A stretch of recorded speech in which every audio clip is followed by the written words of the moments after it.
This morning, someone came into our home and took our baby Sabrina Page out of her crib and took her out of our home.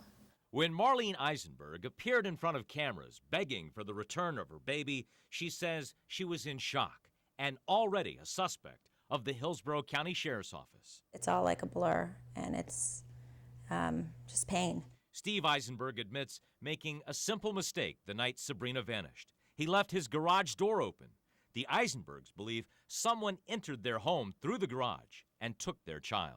I screamed. I mean, I saw in the crib she wasn't there, and I just hysterical screamed. The Aisenbergs called the sheriff's office. The search included dive teams scouring ponds near their Valrico home. If you're looking for a live baby, you're not searching the waterways and making that the focus. You're going out and looking for a baby. Steve Aisenberg says a detective accused the couple of involvement in their daughter's disappearance. When you assign a homicide detective and a child abuse detective in the first few minutes, the decision's already been made. The Aisenbergs say their rabbi gave them the name of an attorney to call, Barry Cohen. We went to Barry because my brother told me we needed to go to an attorney. Cohen steadfastly believes Steve and Marlene did nothing to harm baby Sabrina. What do you think happened to their baby? Well, I know that there's no way in the world that Steve and Marlene had anything to do with taking that baby. He also believes the Hillsborough County Sheriff's Office bungled the investigation.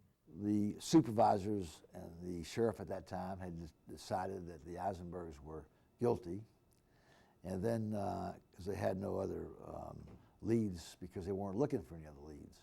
The Hillsborough County Sheriff's Office refused to go on camera for this story despite numerous phone conversations with them about the case. The Sheriff's Office did tell Tampa Tribune reporter Tom Krause the investigation is still open and 2 detectives are still assigned to the case even now. But attorney Barry Cohen says there is absolutely no evidence that shows the Aisenbergs' involvement. If they had been responsible, there would be plenty of evidence. Nobody is smart enough to withstand that sort of scrutiny. And like the Aisenbergs, Cohen believes Sabrina is still alive.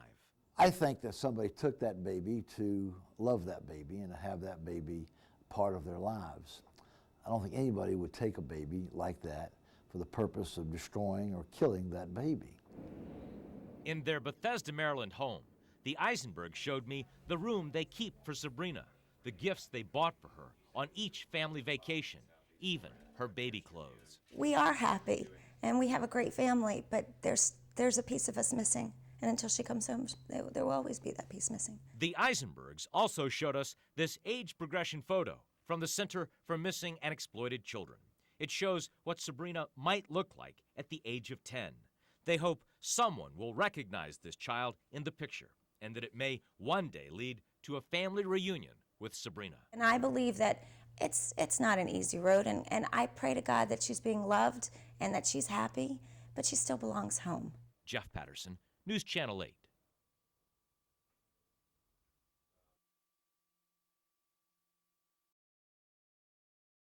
Come on, sweetie, come over. She hadn't even taken her first steps yet when Sabrina Page Aisenberg vanished from her Valrico home. And I'm begging that person to please bring our baby back to us.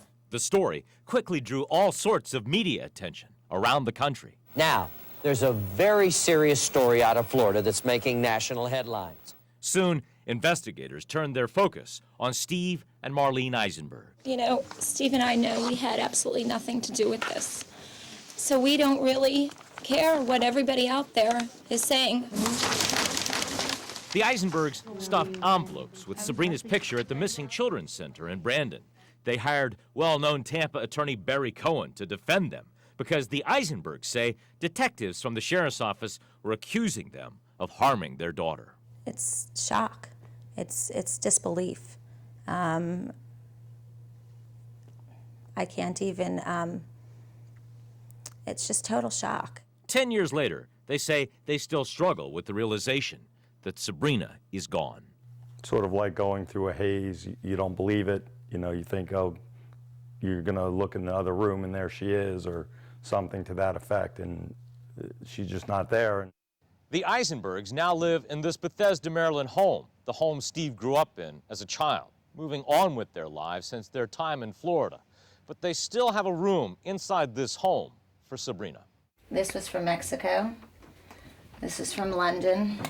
From each family vacation, the Aisenbergs say they bring back a gift for Sabrina. We're always thinking of her when we're away. We'd love for her to be there and join us, but in the absence of that, we bring a piece of our trip and our experience back for her. They still have a closet filled with her baby clothes, many still with tags. And even as their two other children have grown up, celebrating their bar and bar mitzvahs, the Aisenbergs say their family is incomplete. We always have a hole. Unfortunately, for as wonderful as the celebration as it is, there's always something missing. And we always do a candle, and that she's going to be home for hers. A decade later, the Aisenbergs believe someone kidnapped Sabrina, and she's still alive. I still can't understand how anybody could The only do thing it. we can think is they wanted a child to love. They've produced this age progression photo, combining the pictures of their two other children with a photo of Sabrina. They hope someone will see it and start asking questions. Wherever she is, she still belongs home. And it's been 10 years, and somebody that's going to look and see that picture is going to sit there and say, you know, that little girl looks like that girl that lives in that house. They dream of the day Sabrina will return so they can hug her, plan a party, take her to Disney. But most of all, a tearful Marlene says she simply wants to get to know her missing little girl. We need to learn what kind of books she likes to read and what kind of movies she likes to see and what kind of toys she likes to play and what kind of games she likes to play. Whereas, you know, I can rattle off all William and Monica's. You know, there's millions of things that I want to know. And there are still many people in the Bay Area who want to know the truth about what happened to baby Sabrina. Jeff Patterson, News Channel 8.